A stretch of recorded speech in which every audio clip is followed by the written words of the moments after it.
we've seen that with our rangatahi, is that, they don't feel valued. Kei te tatari te ranga e rangatahi mō te Tahua 2020 me te nui o ngā māharahara mō te whai mahi o te rangatahi. They're just in a position, they just want to make money and they want to be employed properly, and now it's really who you know. It's more of a privileged space to be able to get a job at the moment as a young person. Nō tēnei ahi kaputa Nicola Willis, te Tahua a te kāwanatanga. Engari te haerenga tonu mai o ngā tapahī mahi me ētahi atu kaupapa pērā ki te kore pūtea mo te whare wānanga, e a wangawanga ana ngā kaimahi o te ora hou a Tatiana Novotna me Gemma Hanna mo te noho taumaha o ngā rangatahi. Employers want so much more out of them, and they can only do what they can do. In your first job, you come out of high school and you don't have experience, then you can't get a job. So it's about finding those places that are willing to let you work for them with no experience. E ai ki tētahi ripoata nā Dot Loves Data, kei te tata ki te 15 paihēneti te reiti kore mahi o ngā rangatahi. Arā, e toru whakareake i te reiti kore mahi o te taupori mahi whānui.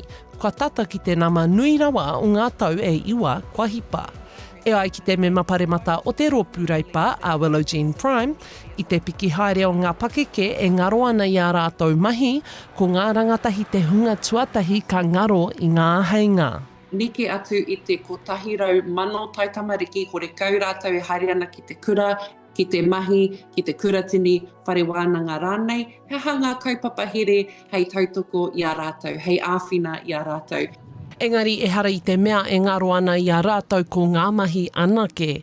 Mai te rua o noema me tono ngā taihohi e te kaumāwaru tau, e te kaumāiwa tau hoki mo te Job Seeker Support i WINS i tētahi whakamātautau āwhina mātua. Rātou e rapu mahi ana ko ngā whānau Māori, ko ngā taitamariki me ngā rangatahi Māori, kore mahi. Nō reira, he kino tēnei kōrero a te kāwanatanga. Mō ngā tāngata katoa. There's only so much that we can do in our mahi on the ground, allowing them to have a voice, allowing them to have an opinion.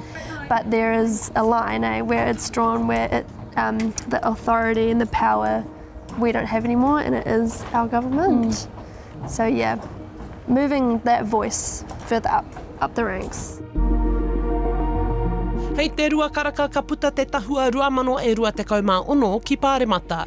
A te haurua mai te toru karaka, nau mai ki te pāhotanga mataora, a Tahu News me ētahi atu kaikawe pūrongo Māori o Aotearoa kia āta wete wete i ngā nama me ngā pānga ki ngā whānau.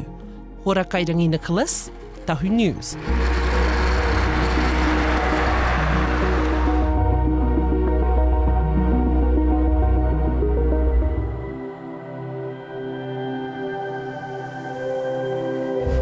Ko te reo